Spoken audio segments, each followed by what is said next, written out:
Jamais sans la grâce, une dévotion matinale qui vous connecte à la pensée de Dieu et vous donne la provision du ciel au quotidien. Bonjour chers amis, chers internautes, nouvelle journée, nouvelle provision, bienvenue dans cette troisième dévotion de cette semaine. Père, nous inclinons nos cœurs devant toi, nous t'élevons, nous t'exaltons et nous t'invitons dans ce temps parce que nous ne pouvons en aucun cas parler de toi sans toi. Alors révèle-toi et donne gloire à ton nom. Béni sois-tu Jésus. Amen. Alors, chers amis, chers internautes, nous continuons notre méditation. Apocalypse chapitre 3, le verset 8. Je connais tes œuvres, voici parce que tu as peu de puissance, que tu as gardé ma parole et que tu n'as pas renié mon nom. Alors j'ai mis devant toi une porte ouverte que personne ne peut fermer. Alors, le point qui nous intéresse, comme on a vu hier, c'est cet éloge que Dieu fait à l'église de Philadelphie. Vous savez, parfois nous cherchons la force, mais nous oublions ce qui fait la force. La force, c'est le produit de quelque chose. Nous sommes dans un monde, je ne sais plus à quel moment on le disait, où tout le monde, le désir de nos nations, de nos États, c'est de devenir de plus en plus fort parce que effectivement, nous sommes dans un rapport de force, ce qui est normal. Mais là, je parle d'une façon spirituelle ce matin, la force, c'est le produit de quelque chose. La force est le produit de quelque chose. Donc, si Dieu parle à l'église, quelle est la meilleure façon pour l'église, ou bien pour les enfants de Dieu d'être forts aujourd'hui?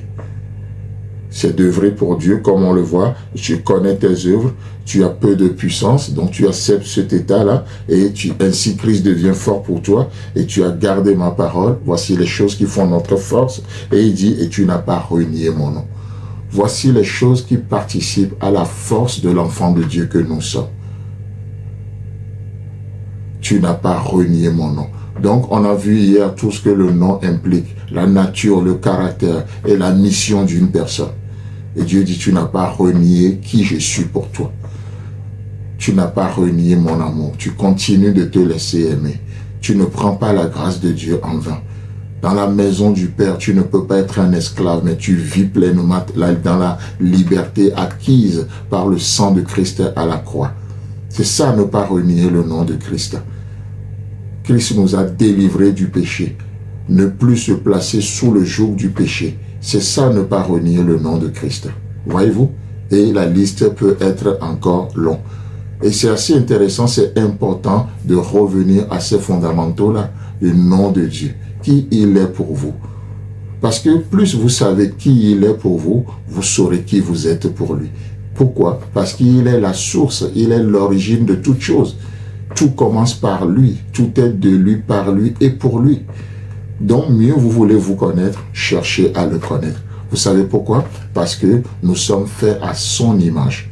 Nous sommes faits à son image. Et pour nous créer, Dieu s'est parlé à lui-même. La Trinité s'est parlé à elle-même en disant, faisons l'homme à notre image. Donc, pour mieux connaître qui nous sommes aujourd'hui, nous avons la responsabilité de chercher à le connaître qui il est. Et c'est pour ça que la Bible nous dit dans Proverbes chapitre 18, le verset 10, que le nom de l'Éternel est une tour forte. Le juste s'y réfugie et se trouve en sûreté.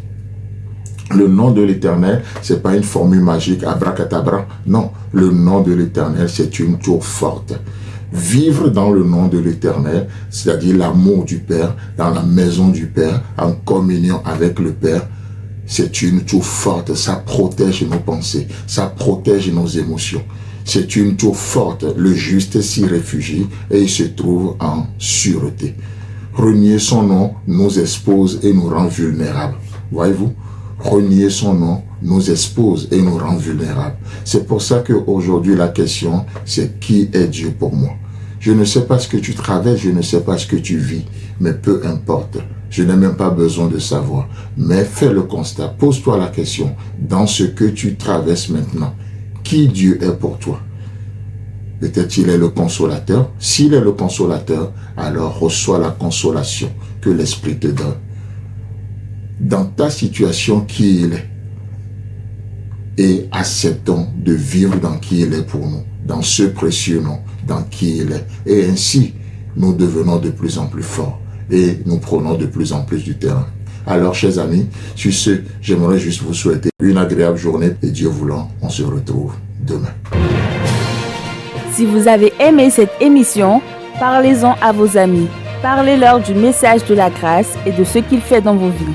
Pour un sujet de prière, une question ou pour devenir partenaire, contactez-nous au 00229 94 75 80 20. Que Dieu vous bénisse et à la prochaine. En attendant, pensez avec Dieu.